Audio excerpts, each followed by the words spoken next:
J'aimerais vous présenter quelque chose d'un peu particulier. Euh, j'ai remarqué, je viens, comme ça a été dit dans la présentation, je viens à la base d'un milieu plus de pensée politique. Je fais de la musique en même temps depuis que j'ai 14 ans environ. Puis j'ai remarqué comment, au fil du temps, les métaphores sonores parsèment le langage de manière assez frappante en fait. Et puis on en a utilisé plusieurs d'ailleurs aujourd'hui même. Comment justement on parle de se faire entendre, on parle de propos qui résonnent avec ceux d'un autre, on parle de faire écho à quelque chose, on parle de comment on vibre pour autre chose. Donc le son est là dans le langage politique. Et il est abondamment utilisé, bon, avec tous les auteurs auxquels on a fait référence. Je pense que vous avez déjà toutes sortes d'images, de toutes sortes de concepts qui vous viennent en tête, d'auteurs qui ont donc utilisé ces métaphores sonores-là. Je me suis beaucoup intéressé à ces textes, je continue de m'y intéresser, mais j'ai fini par développer une espèce de malaise. Je me suis dit, oui, mais euh, pour appréhender l'actualité des événements politiques, jusqu'où ce niveau métaphorique-là peut ouvrir un sens dans ce qu'il y a de la matérialité physique des événements. Je m'explique. Je m'intéresse en particulier, justement, comme ça a été dit dans la présentation, à la manière dont ce que j'appelle les communautés affectives sont mises en mouvement. Et je m'intéresse en particulier dans cette question particulière au rôle que le son, que la musique joue dans la mise en mouvement des communautés affectives. En me posant ces questions-là, donc, je réalisais que il y avait quelque chose à penser sur le sonore en tant que tel, comme élément physique. J'ai développé à partir de là deux axes de recherche qui, comme je vous dis, découlent d'un corpus philosophique à la base. Un axe de recherche sur la matérialité physique du son. Donc, on parlait de physique quantique et tout. C'est humblement, j'ai pas l'ambition de dire que je comprends, mais j'ai été forcé un peu de m'intéresser aux théories de la physique quantique pour comprendre la matérialité physique du son. Et un deuxième axe que j'ai appelé les sons du politique. Et c'est de cet axe-là dont j'aimerais vous parler aujourd'hui. Un axe de recherche, justement, pour développer diverses formes d'expérimentation effective, si on veut, et donc, pour aller voir justement qu'est-ce qu'il y a à faire avec les sonorités concrètes matérielles du politique. Là où je faisais une certaine critique, ou du moins là où je faisais part d'un besoin de dépasser les métaphores, c'est justement pour aller dans quelque chose de plus machinique, comme disent Deleuze et Guattari dans l'Anti-Oedipe. Donc, pour essayer de voir, de mieux comprendre les systèmes de coupure qui opèrent à des dimensions variables et qui ont des effets concrets sur le réel. Donc, c'était aussi une manière de passer de la pensée philosophique à l'action politique, mais aussi à la pratique musicale.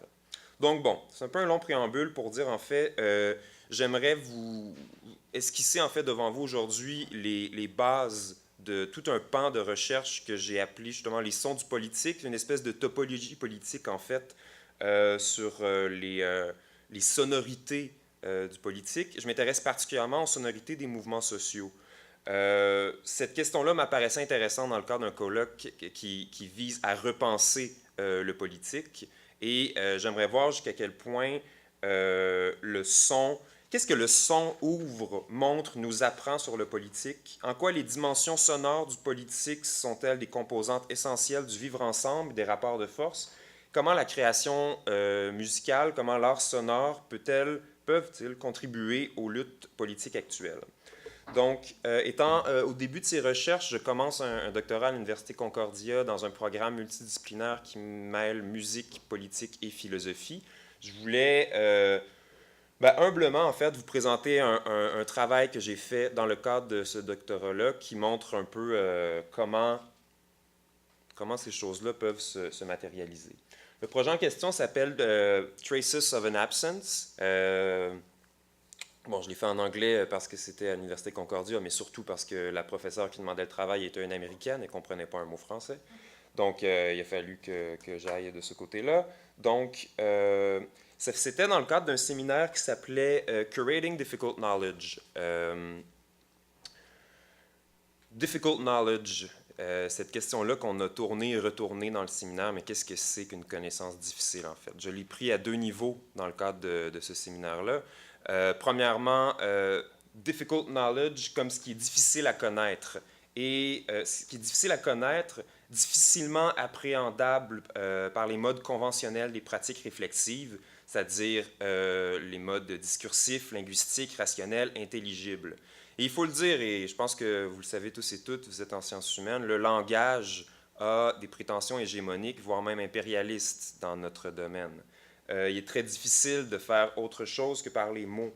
Et justement, je me suis intéressé à ces connaissances difficiles-là, c'est-à-dire au son comme manière de connaître, qui en tant que tel a une certaine hétérogénéité, qui se laisse difficilement saisir sur le mode de la pensée rationnelle.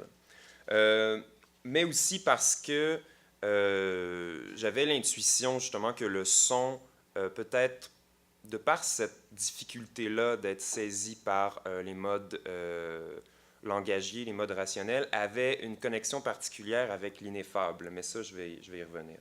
Donc le son comme mode de connaissance difficile, ambigu, pour les modes de théorisation traditionnels, le son en tant que mode de connaissance. En fait, même certains auteurs vont jusqu'à dire que le son comme mode de connaissance est en tant que tel un défi au textocentrisme. Donc le textocentrisme, ce mode épistémologique dominant qui voit tout le réel comme un ensemble de textes à lire. Et bon, j'imagine que vous pouvez voir toute une série d'auteurs dont c'est peut-être la tare congénitale.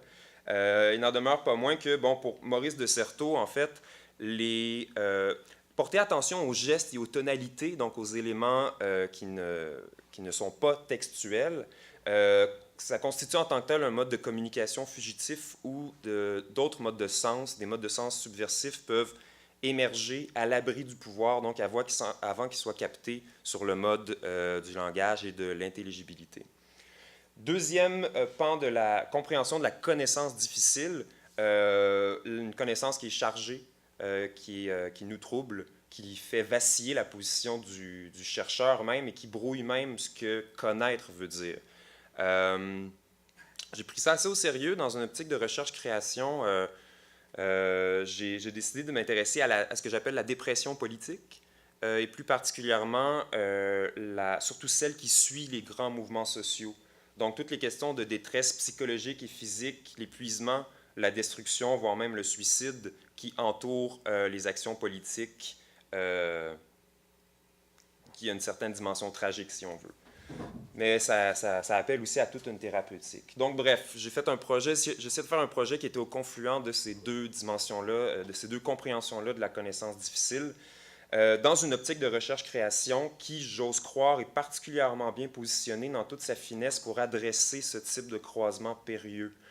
J'ai décidé de le faire justement à travers une performance musicale. Donc, une performance musicale, peut-être aussi parce que c'était une manière d'accueillir un sens aussi chargé que générateur, un sens qui excède le disciple. Dans la perspective de recherche-création dans laquelle je travaille avec Erin Manning, donc que plusieurs personnes ici connaissent. La recherche-création est justement comprise comme un processus immanent, une pratique expérimentale au plus près de l'expérience vécue.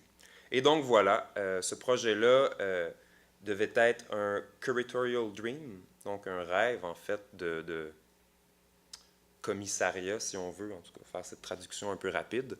Alors voilà, le projet, dans le fond, ce que j'ai décidé de faire, j'ai décidé de prolonger la performance d'un ami qui, suite à la grève étudiante de 2012 au Québec, mais donc particulièrement à Montréal, cet ami a fait une performance, lui c'était un dessinateur, qui mêlait dessin et voix, uniquement dessin et voix, sans aucun mot, pour exprimer différentes situations politiques qu'il avait vécues durant la grève.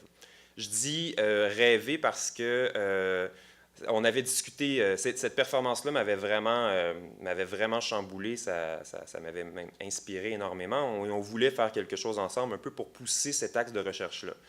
Euh, Malheureusement, cet ami-là s'est enlevé la vie quelques mois après la performance, et donc,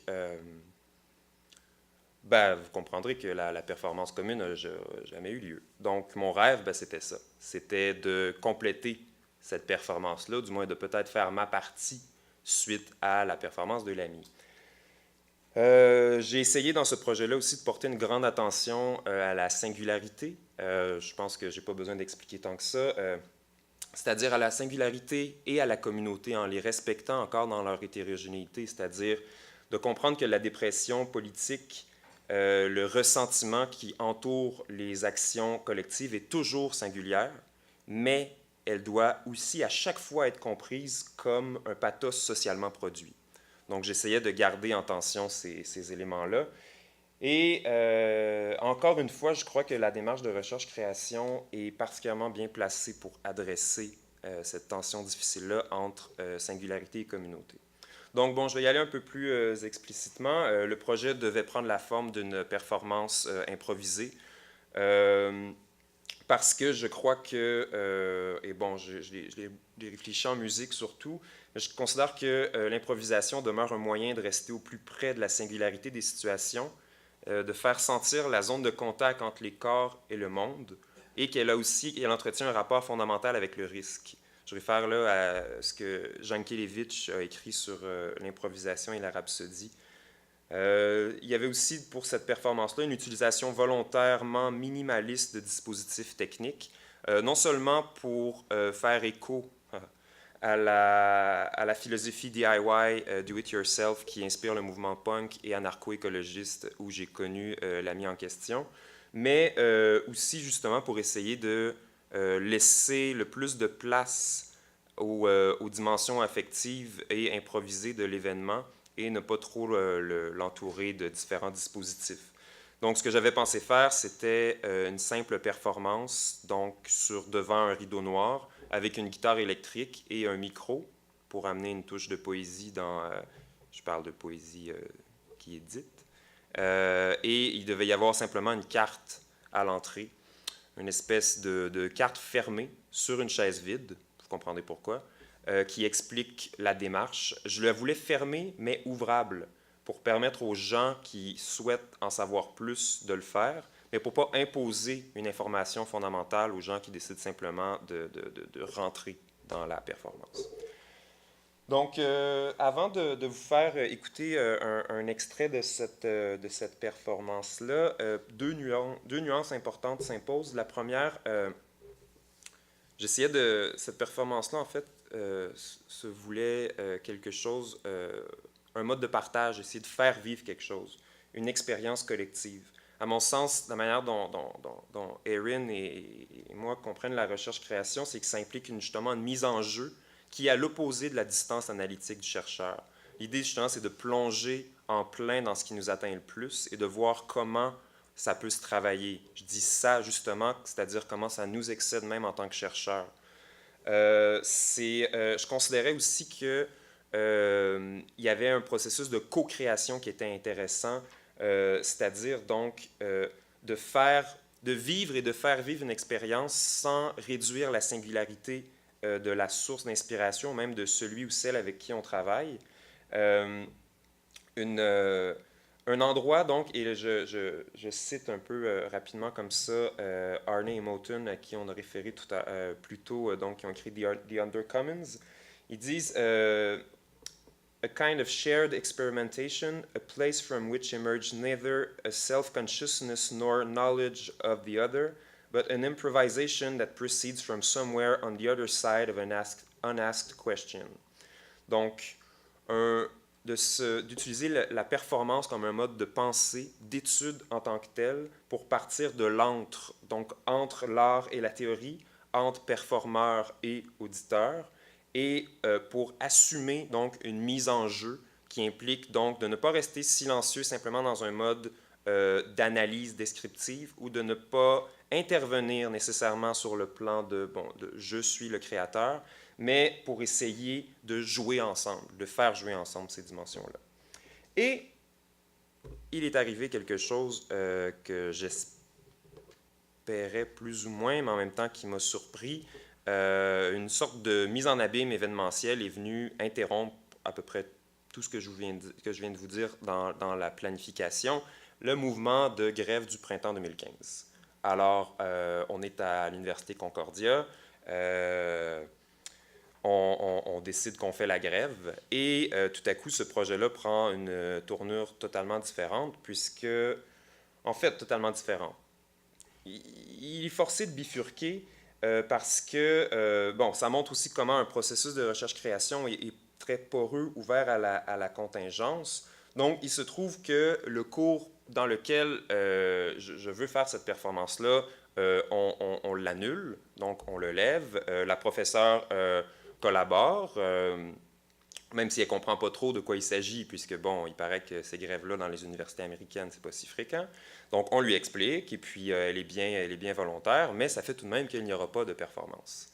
Et je me retrouve dans une situation assez particulière où la grève du printemps 2015, pour ceux et celles qui l'ont vécu ou qui en ont entendu parler, a été caractérisée par une répression politique, policière et médiatique particulièrement sauvage, où la question de l'épuisement et de la déprime est arrivée très très tôt dans le conflit, et même pour la première fois, à ma connaissance, il y a un groupe de soutien militant qui a été créé pour adresser les questions de détresse des gens qui étaient dans la lutte, avec les arrestations, avec les coups et blessures, la judiciarisation, les traitements complètement odieux dans les médias.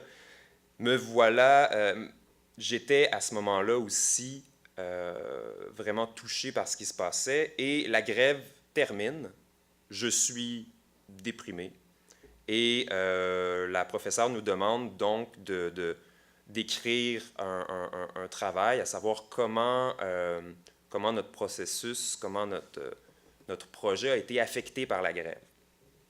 Alors, j'ai à la fois envie de rire et de pleurer. Je suis comme, bon, affecté par la grève.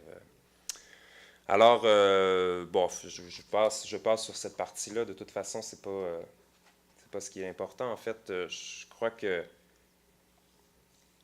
ce qui a fini par se passer, c'est que, bon, j'ai fait le travail et puis à la fin, je trouvais que je ne pouvais pas ne pas faire cette performance-là. Il fallait, je me suis dit que... En fait, je réalise avec le recul que ça a été même une manière de se sortir, si on veut, d'une certaine déprime post-mouvement.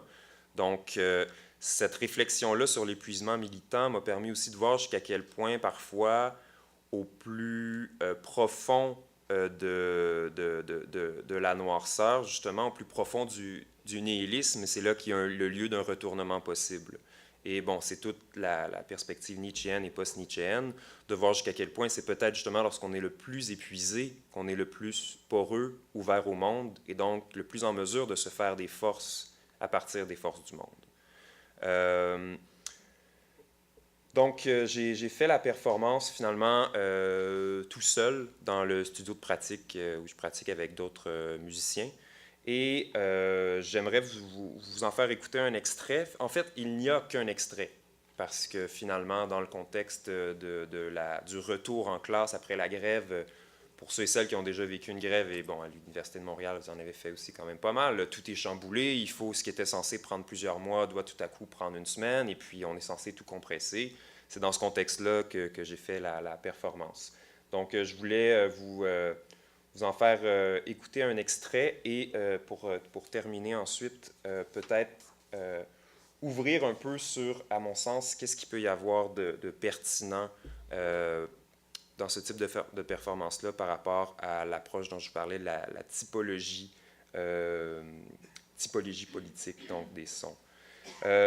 La dernière précision qu'il faudrait que je fasse, c'est comme je ne pouvais pas faire la performance comme je le voulais, il a fallu que je me concentre sur un aspect en particulier et c'est durant la grève de 2015, il y a quelque chose qui m'a vraiment marqué.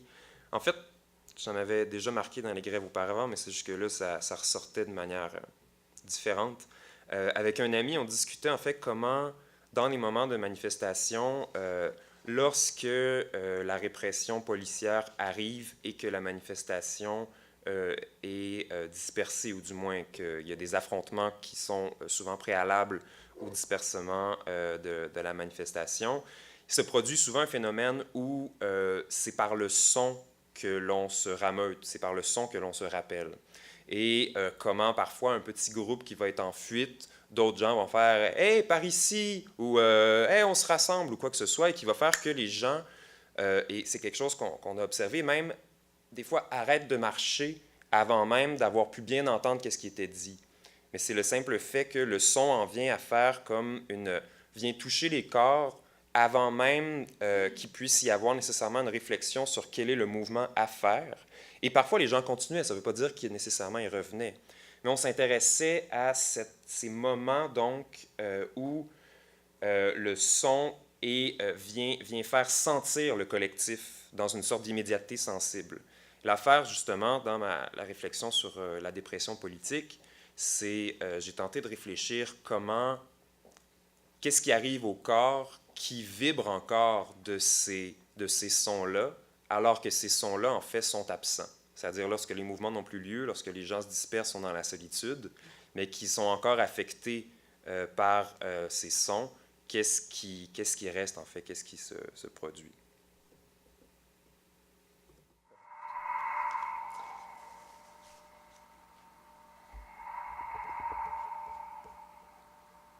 Je vais baisser le son. The echoes of the demonstration, the call of the gathering that takes the bodies, reach them at full speed.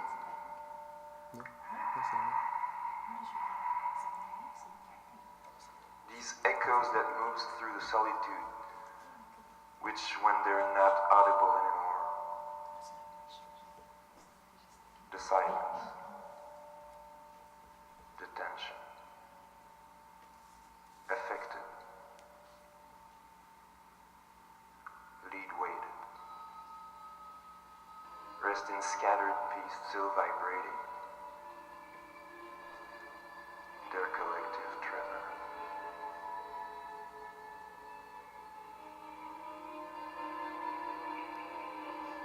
Of missing the strength to become from entering.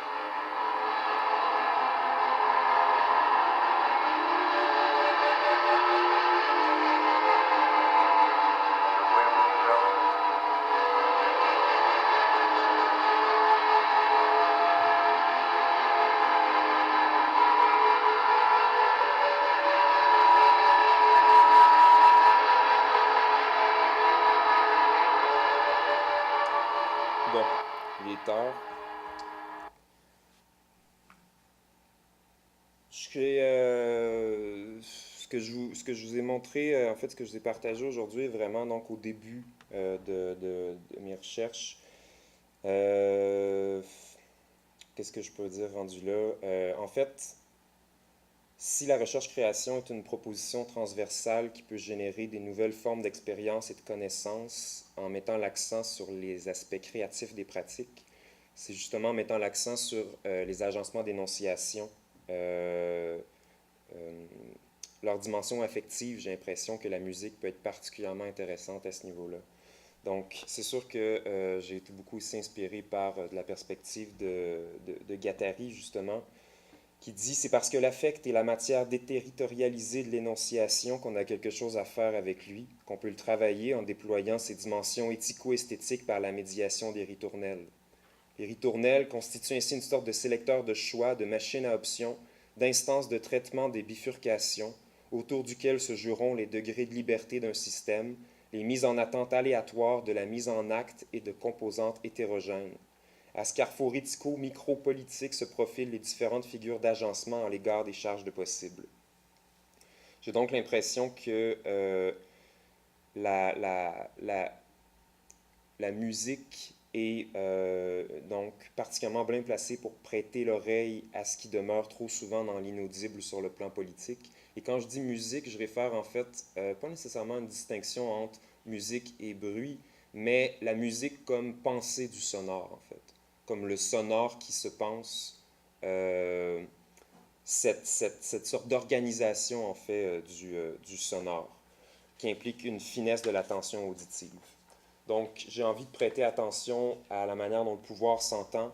L'exploration des territoires à travers l'écoute permet de saisir les dimensions qui sont souvent moins perçues, que ce soit la différente cacophonie des pratiques superposées, le bruit des différents lieux, des dispositifs de surveillance, des différentes petites manifestations de subversion qui peuvent résonner un peu partout dans la ville et ainsi de suite. Je vois ça comme un champ d'enquête et d'études qui a été ouvert, à mon sens, par Frederick Douglass, l'esclave libéré américain et auteur, qui, dans ses mémoires, en fait, qui datent, je crois, de 1871 ou quelque chose comme ça, il parlait en fait comment, lorsqu'il s'était arrêté pour entendre les chants tristes des esclaves de Caroline du Sud, comment il avait en fait senti et compris tellement plus sur la réalité concrète de l'esclavage qu'en lisant des volumes entiers. En fait. Et donc, c'est à partir de ce type d'intuition-là, et par la suite, bon, plusieurs autres formes d'études et d'expérimentation qui ont été développées que j'ai envie de poursuivre mes travaux. Donc voilà, je vais terminer. Il y en aurait beaucoup à dire. J'ai seulement l'impression, quand on se pose justement la question, entre autres, de repenser le politique comme on le fait aujourd'hui et comme on le fera demain, j'ai l'impression qu'on a besoin de développer, entre autres, ce type de mode de pensée-là et d'analyse qui viennent dérouter ce qu'on a pu comprendre comme pensée politique et qui viennent lui ajouter une dimension toute nouvelle. En ce sens-là, on a besoin d'expérimentation, on a besoin de création et on a besoin de s'y mettre en entier. Donc, ben, c'est ce que j'ai voulu essayer de faire humblement devant vous cet après-midi. Merci.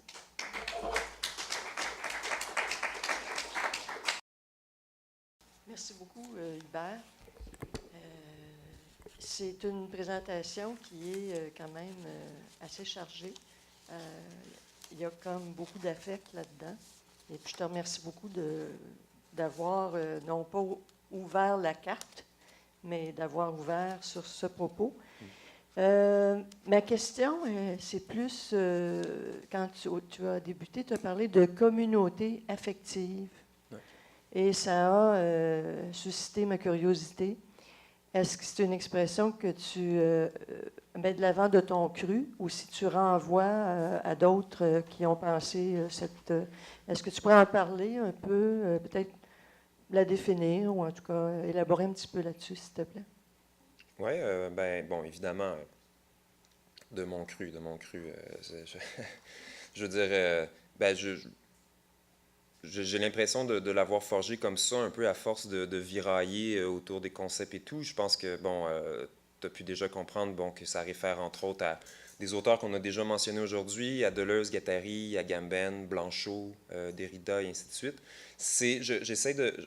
Je m'intéresse justement aux communautés qui sont mises en mouvement sur des bases affectives et non sur des bases identitaires partagées au préalable.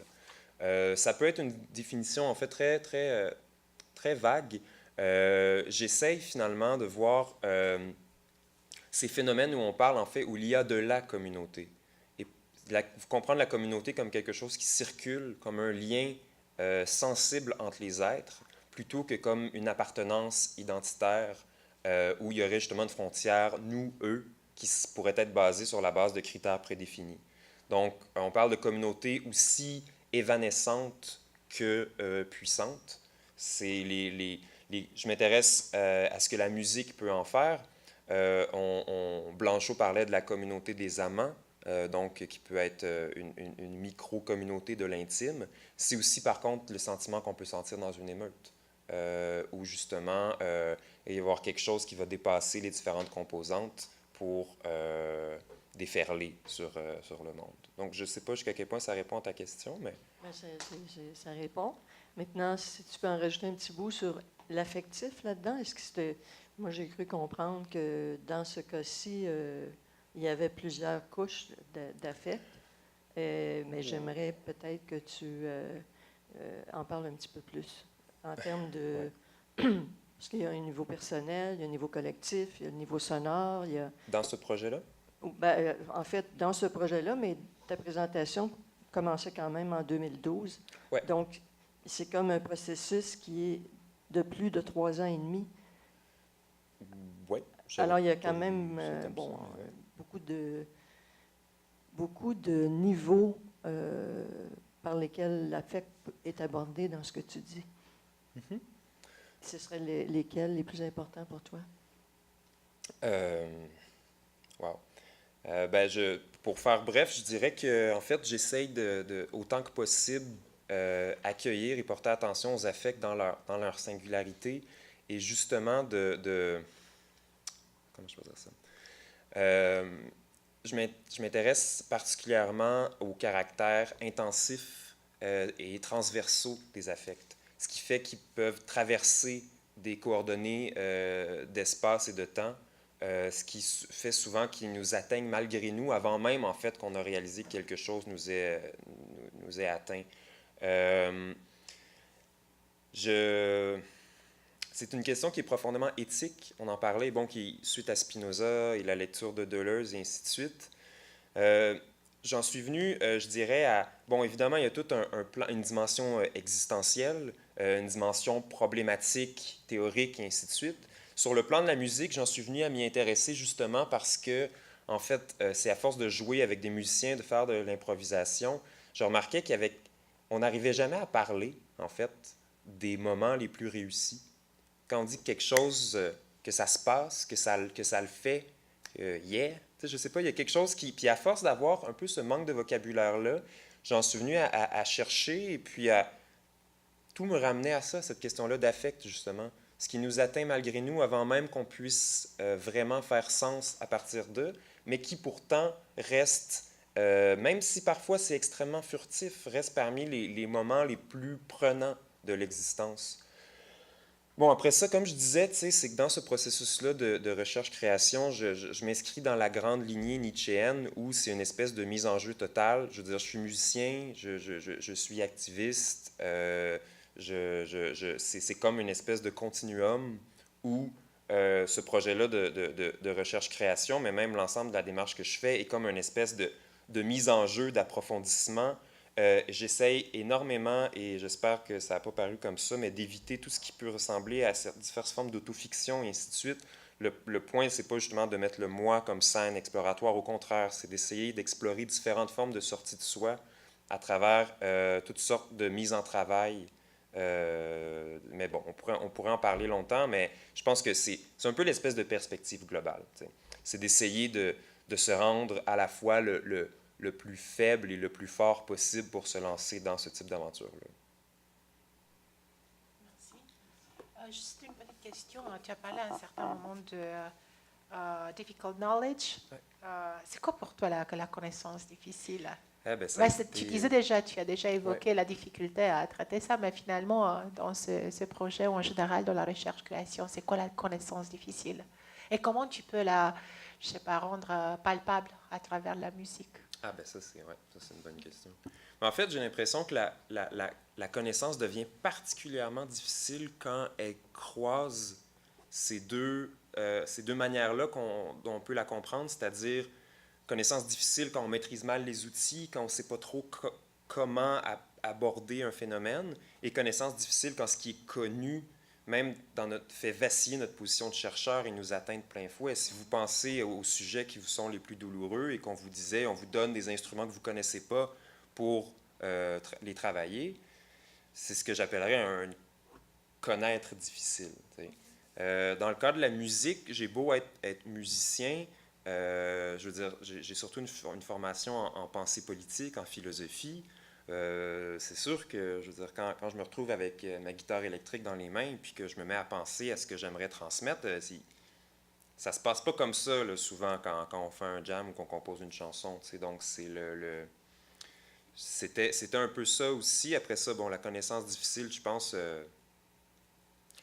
qu'on a besoin quand même d'une certaine forme de distance dans les processus réflectifs. C'est juste que cette distance-là. Et puis, il y a plusieurs personnes qui ont intervenu aujourd'hui, en fait, je pense, qui ont amené des points par rapport à ça. Cette distance-là doit évidemment pas se faire sous une espèce de forme d'objectivité, mais plutôt de désubjectivation. T'sais. Et c'est là où... je ne sais pas si ça répond à ta question, mais c'est là où j'ai l'impression que la connaissance difficile peut aussi être comprise. C'est pour vrai, j'ai l'impression que si on le fait vraiment, si on essaie vraiment de sortir de soi, on en vient à perdre nos repères, et même tout ce qui s'appelle connaître devient rendu là extrêmement périlleux. J'ose pas prétendre que, bon, ça y est, c'est dans la poche et tout. Au contraire, c'est ça.